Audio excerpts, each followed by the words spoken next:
Meus irmãos, o hospital, ele é um lugar para doentes.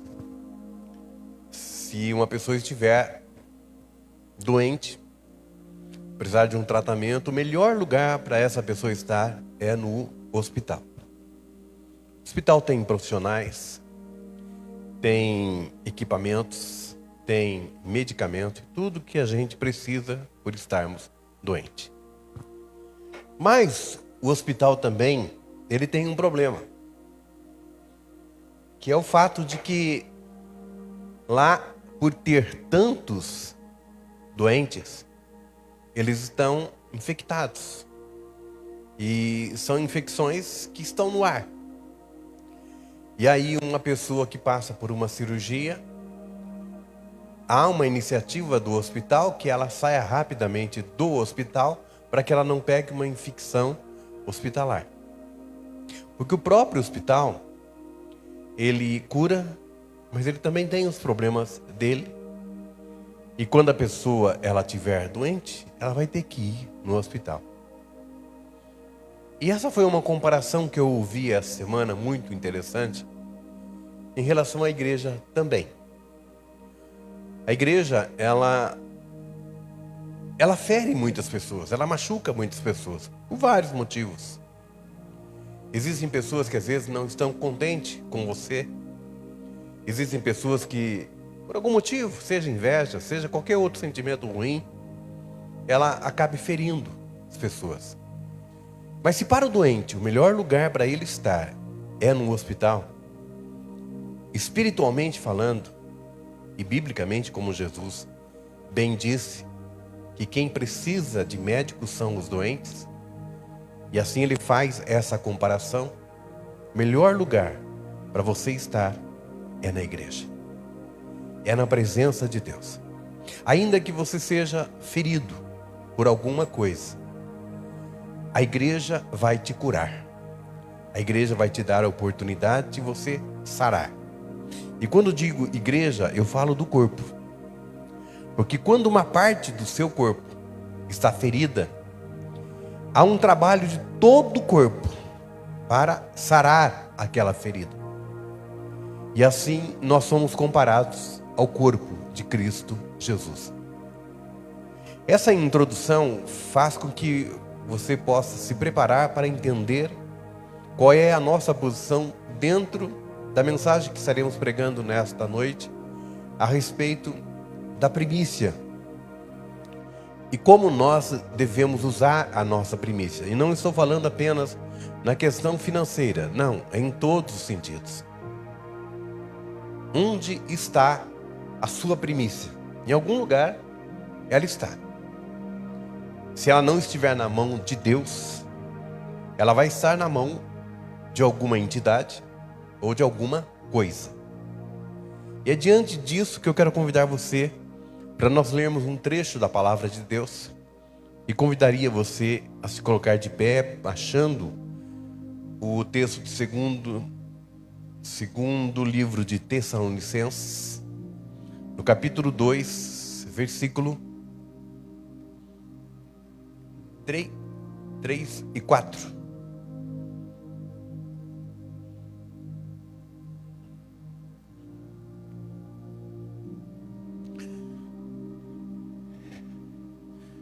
E nós nos colocamos de pé como um respeito à leitura da palavra de Deus. É um costume judaico que eu assisti lá em Jerusalém, quando um jovem, um adolescente, completa 16 anos, ele tem a oportunidade de ganhar uma Bíblia, e ele vai ler essa Bíblia diante do Muro das Lamentações. E aí, ele fazendo isso, lembramos a palavra de Deus, que diz: não se aparte de ti esta palavra. Ou seja, aquela Bíblia que ele ganha dos pais, ele a mantém com ele durante toda a sua vida. E é diante disso que nós também fazemos essa reverência à palavra do Senhor.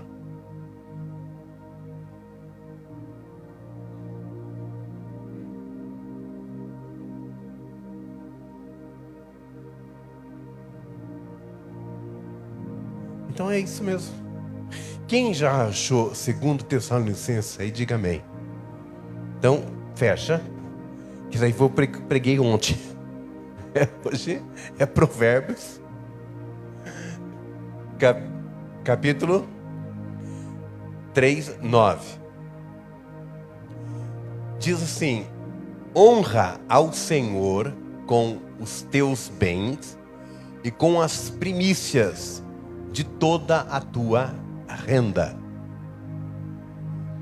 E se encherão fartamente os teus celeiros e transbordarão de vinho os teus lagares. Lagares é um lugar onde armazena o vinho. Então eu gostaria que você fechasse a Bíblia, fechasse os teus olhos também, mas abrisse o teu coração e abrisse a tua boca pedindo a Deus para que Ele fale contigo, para que a palavra seja específica, uma palavra rema, que ela venha trazer a direção da tua vida e que você possa ser orientado por ela. E assim como a bússola orienta os navegadores, assim a palavra de Deus venha nos orientar ao caminho que devemos trilhar. Assim peço a Deus pela vida de todos aqueles que entraram neste lugar. Nós sabemos que o Senhor tem projetos para cada um de nós. E nós sabemos o quanto o Senhor quer nos ensinar, porque tendo o conhecimento da Tua palavra, nós estaremos errando menos. E errando menos, nós conseguiremos vencer. Peço pela vida de cada pessoa que está neste lugar, para que ela seja cheia do Teu Espírito Santo, para que ela seja cheia da Tua vontade, e a Tua palavra transformando vidas, a Tua palavra transformando opiniões, a Tua palavra transformando a maneira de viver, ela venha trazer para cada um de nós, a Tua palavra, a modificação que a gente tanto precisa. Assim eu te peço, em nome de Jesus. Amém e amém, Senhor. Amém, igreja? Se sente um pouquinho, falando de primícias, nós nos preparamos durante essa semana para falarmos a respeito de primícia. Por vários motivos. Primícia do mês de fevereiro. É o primeiro domingo do mês de fevereiro. Já estamos no segundo domingo do ano. O domingo, para nós, é o primeiro dia da semana.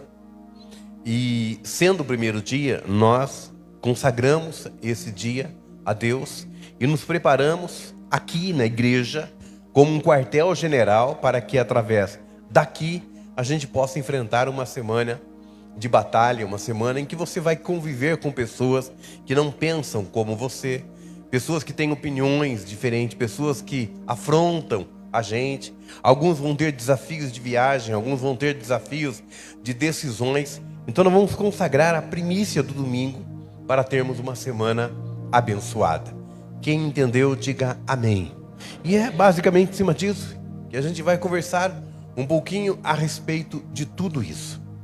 Entendam vocês que, quando nós lemos aqui a respeito disso, das primícias, a gente normalmente pensa somente na questão financeira, trazendo a primícia para os dias de hoje.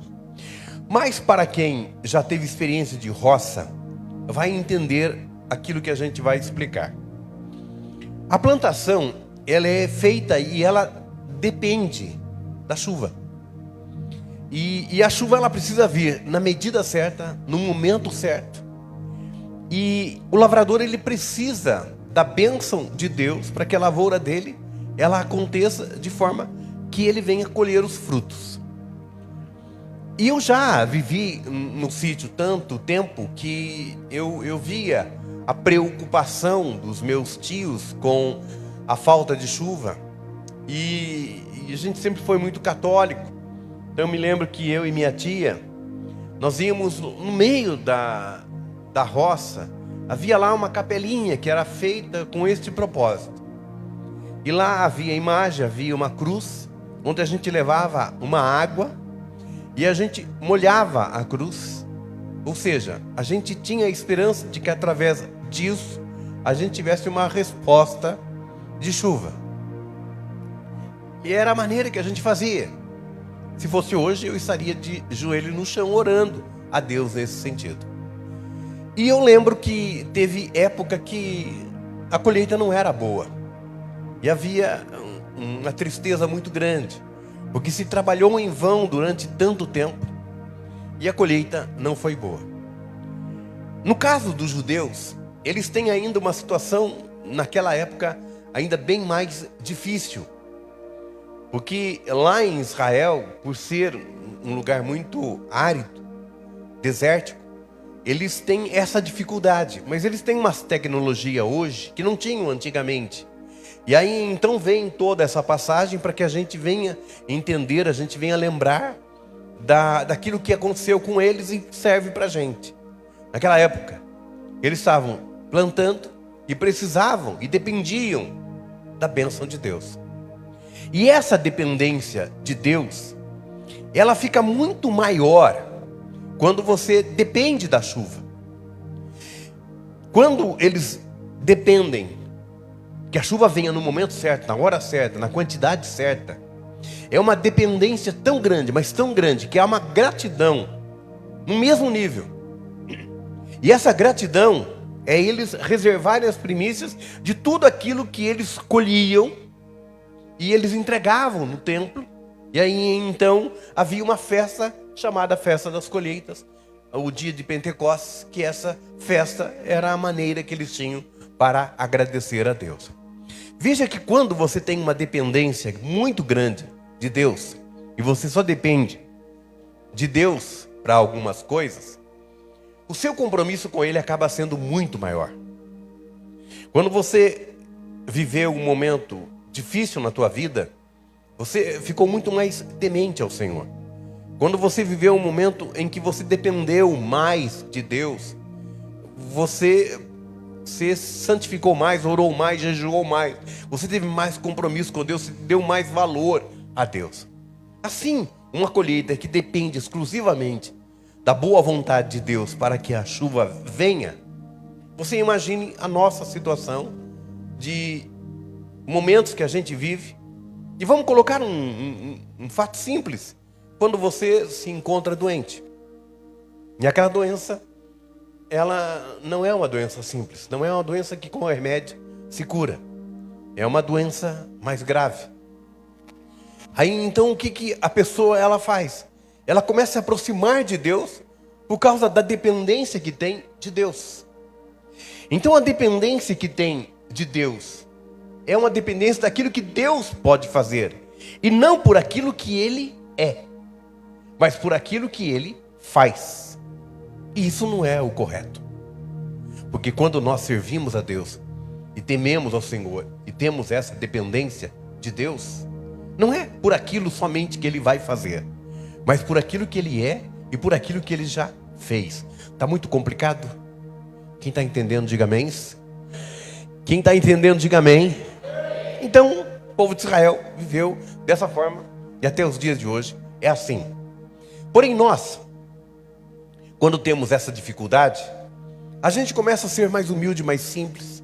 A gente começa a ser mais manso, porque há uma dependência de recebermos alguma coisa. E quando a gente consegue receber aquilo, aí as coisas vão mudando um pouco.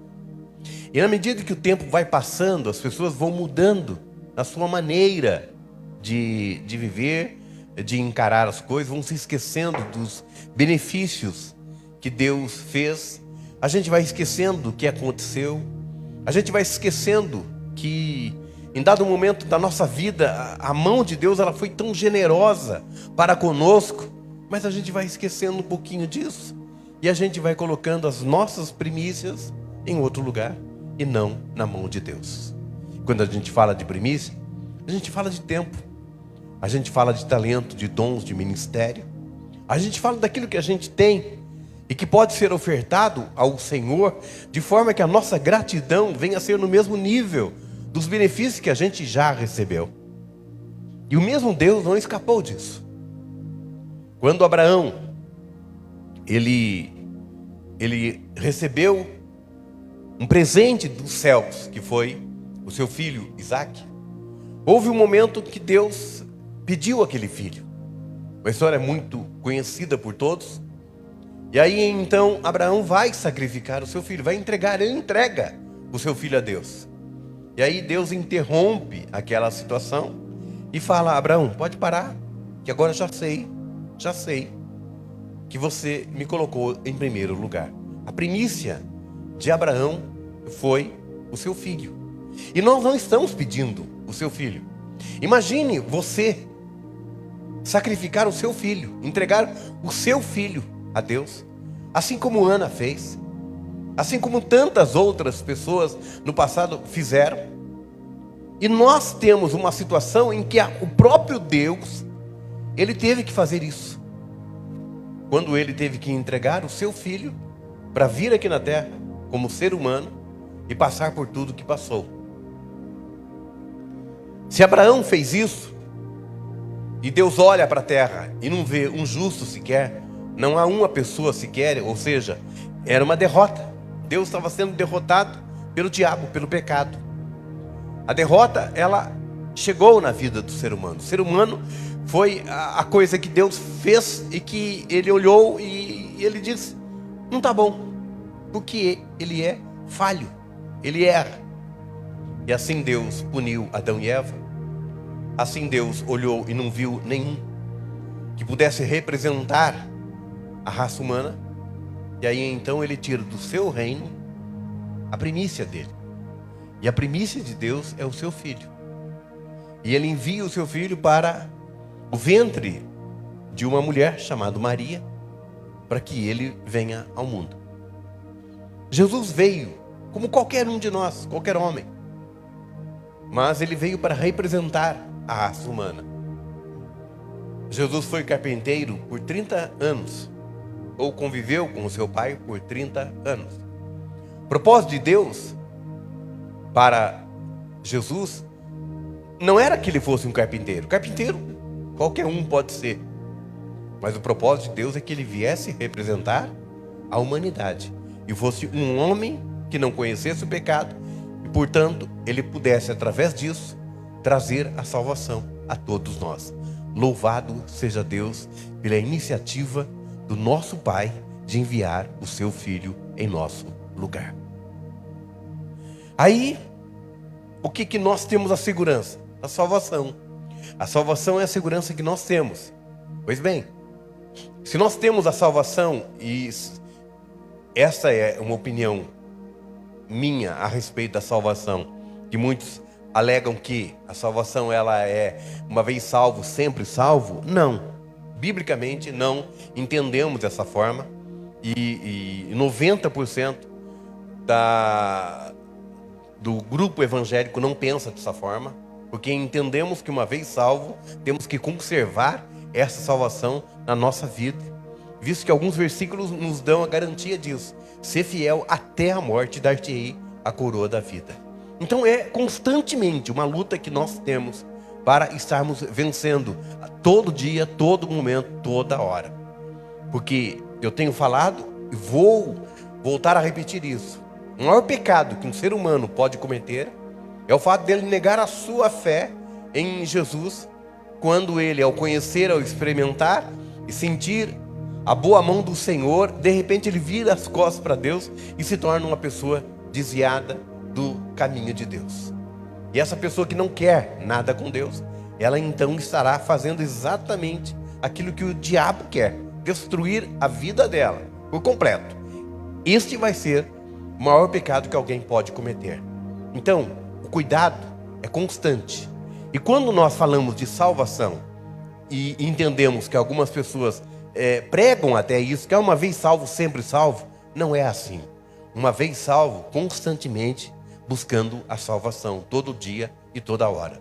Se fosse assim, Judas teria salvação, e não teve, e se tornou o filho da perdição. Diante disso, nós vemos uma situação que eu quero lembrar a vocês, de um rei chamado Saul. Quando Deus escolhe Saul para que ele seja o rei de Israel, entenda que naquela época não tinha rei, e o povo queria o rei. Tinha-se juízes, e eles julgavam as causas.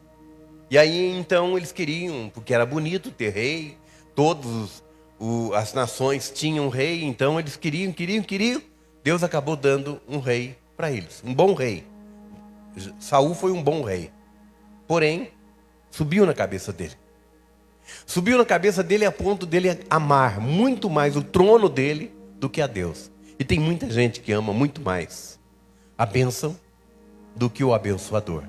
Tem muita gente que ama muito mais aquilo que ele recebeu, a bênção que está com ele, do que aquele que deu a bênção. Saul, ele era da tribo de Benjamim. Israel era dividido em 12 tribos, e uma das tribos, Benjamim, era aonde Saul veio, de onde Saul veio. E cada tribo tinha uma característica diferente. Alguns, por exemplo, os levitas, eles tinham o dom de servir, eles tinham o dom de cuidar da casa de Deus, eles tinham o dom de cantar, enfim, eles eram especiais nesse sentido.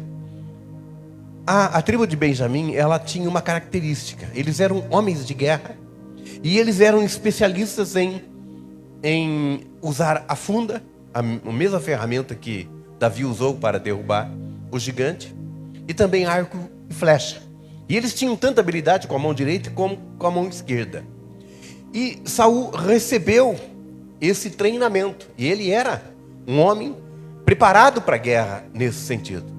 Como nós nos preparamos para uma guerra espiritual aqui na igreja.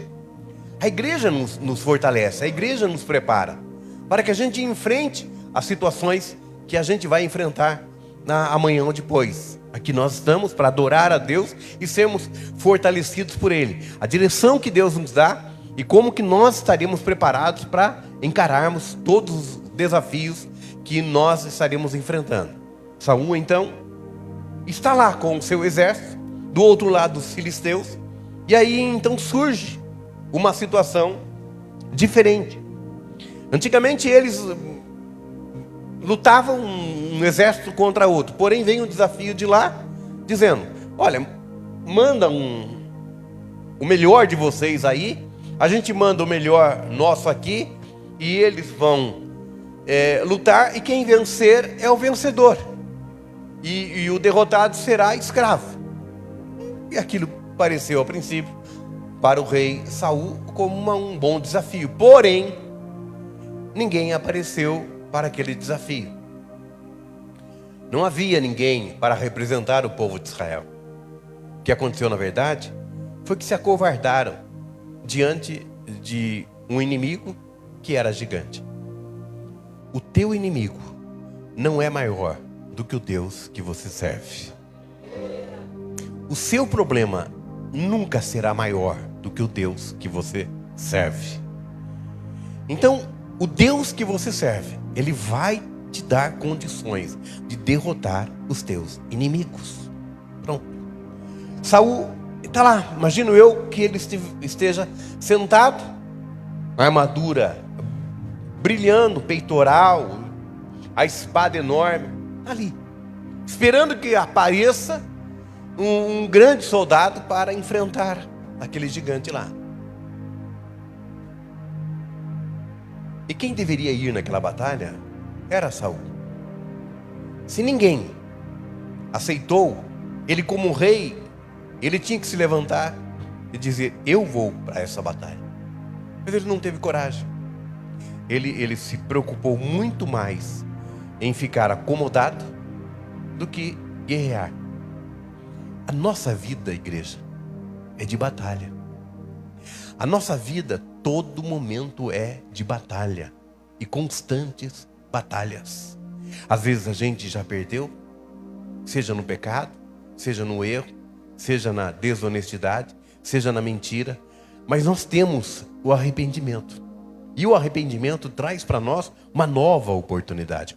O arrependimento traz para nós uma nova oportunidade.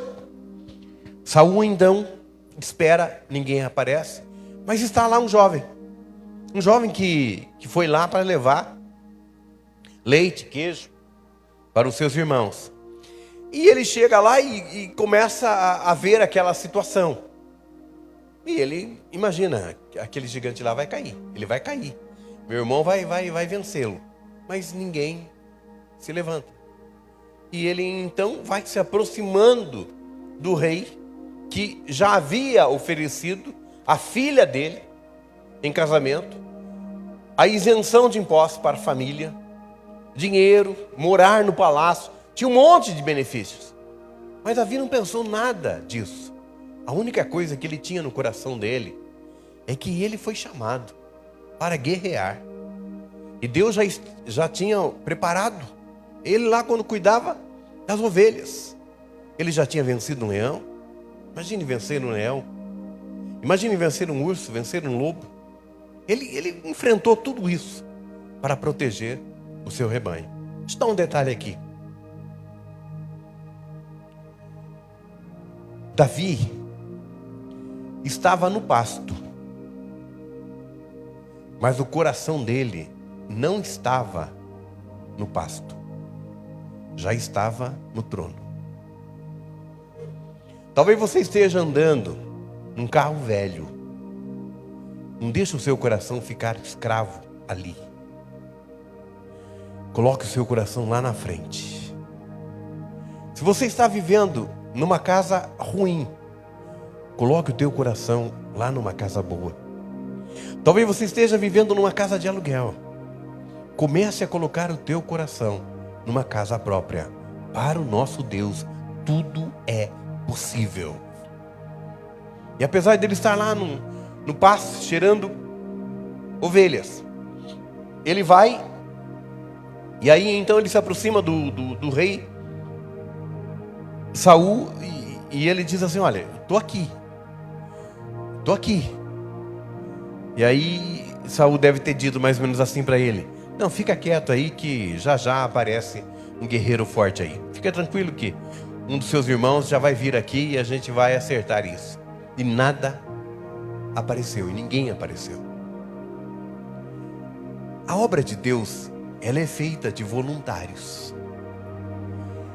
E Saul era uma pessoa que tinha todos os talentos. Ele tinha aprendido como guerrear, como usar uma funda. Ele tinha tudo isso. Mas naquele momento, ele ficou e ele não se levantou.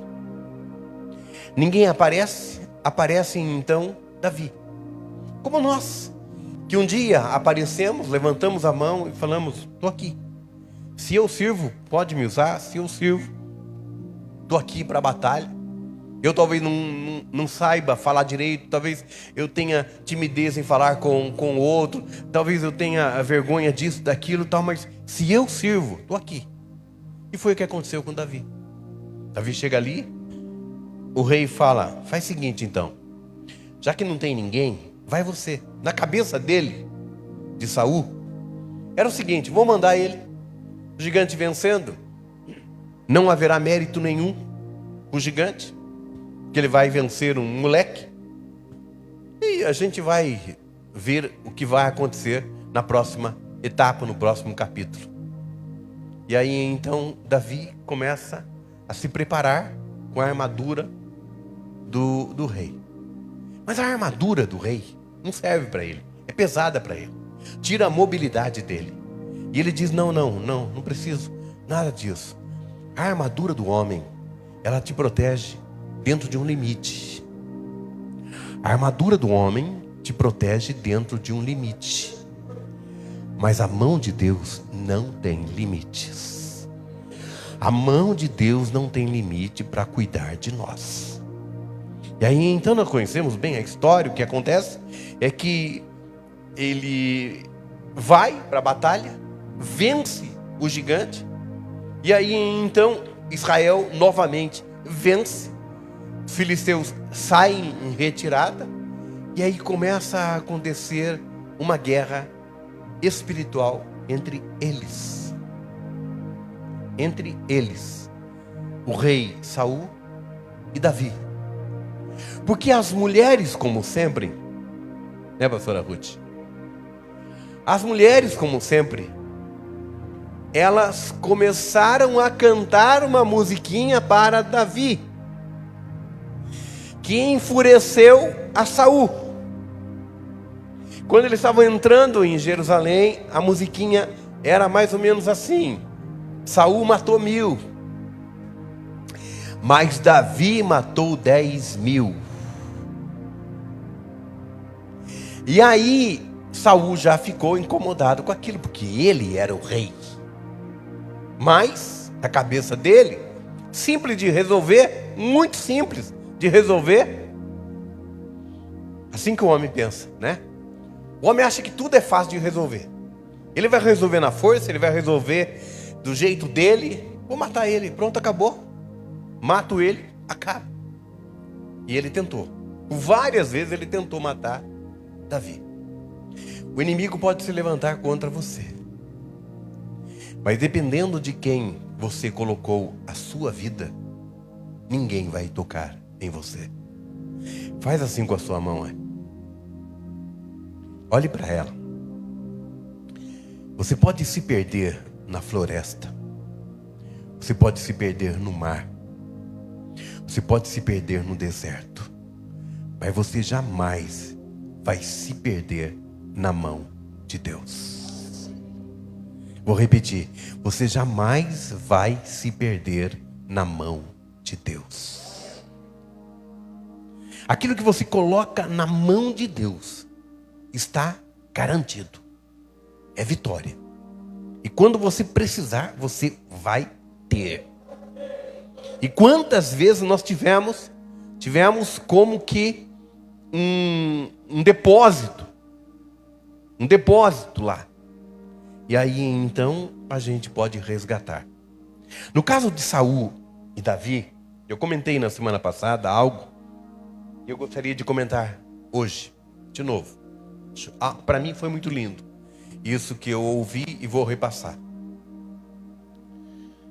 Saul tinha tanta paixão pelo trono dele, pelo cargo que ele tinha, que era a coisa mais importante na vida dele, se tornou a coisa mais importante na vida dele. Deus deu o trono para ele, e ele falou que agora ele era o rei, era ele que mandava, e ele passou por cima do profeta Samuel, e esse foi um pecado que ele cometeu, que Deus naquele dia disse: não será mais o rei de Israel.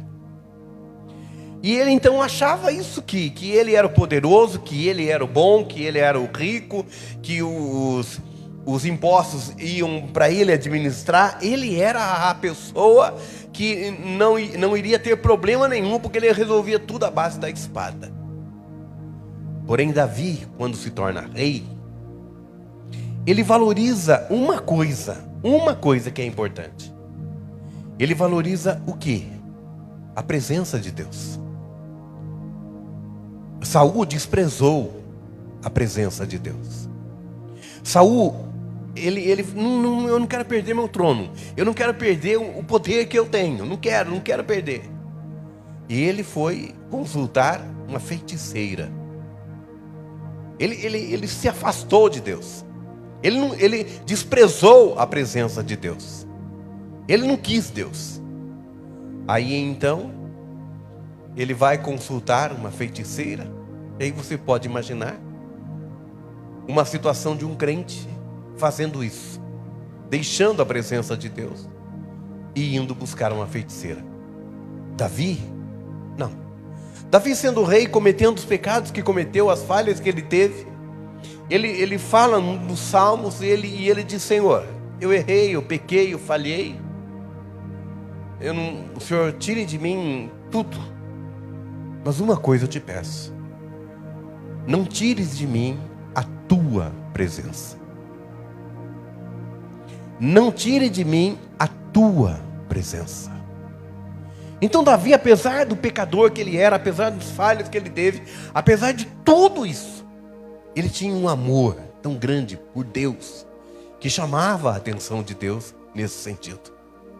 E quando nós falamos de primícia, é importante salientar que as primícias da nossa vida, elas são muitas, em várias áreas da nossa vida, em várias áreas. E você entende isso, você compreende isso. E no domingo que vem, nós estaríamos fazendo aqui um pacto, uma aliança, uma parceria espiritual, onde você vai colocar a primícia do domingo na sua vida. E nós vamos fazer esta parceria dentro de um propósito que eu vou fazer, de orar, de jejuar, por 40 dias nesse sentido. Pegar o teu nome, apresentar de madrugada, ler diante de Deus o teu nome e orar em nome de Jesus, para que aquilo que você está pedindo, não precisa dizer o que é, mas se quiser, nós estaremos orando, especificamente, nome por nome, e apresentando a Deus. Da nossa parte, entramos com jejum e oração. Da tua parte, entra você para ligar aqui na igreja, para que seja ligado no céu. E se nós fizermos isso dentro de um contexto espiritual, dentro de corpo, que um corpo cuida do outro. Você vê que a minha cabeça, ela dá ordem para que eu pegue esse microfone com a outra mão, que eu passe de novo para a outra mão. Tudo vem da cabeça que dá a ordem, e o corpo obedece. E tudo que nós fazemos vem de uma ordem do cabeça. E o cabeça do corpo é Jesus. E é Jesus que nos dá a orientação para que a gente faça e dê os nossos passos, ou faça aquilo que a gente quer fazer dentro de uma vontade de excelência, perfeita. Muitas vezes a gente erra, falha, mas o cabeça jamais falha. O cabeça jamais erra. Assim como Davi enfrenta o gigante e diz: olha, não tenho armamento aqui. Não tenho armamento. O gigante já tinha percebido isso. Não tenho armamento. Mas eu vou contra ti, em nome do Senhor dos Exércitos. E quando ele fala isso, o chão treme, o exército treme, o gigante treme. E Deus vai nos dar vitória em tudo aquilo que em tudo aquilo que você quisermos, porque nós vamos juntar. Porque essa batalha foi de um homem. Essa batalha foi de um homem. E às vezes você pode vencer uma batalha sozinho. Às vezes você precisa de dois. Às vezes você precisa de você e de mais alguém. Às vezes é você e mais 5 pessoas. Às vezes é um exército inteiro. Às vezes é uma igreja toda. E nós estaremos todos juntos dentro deste propósito, orando uns pelos outros. Então há uma igreja toda que vai estar orando por você, vai sustentar você em oração. Há um pastor que vai jejuar e orar. Não serei só eu.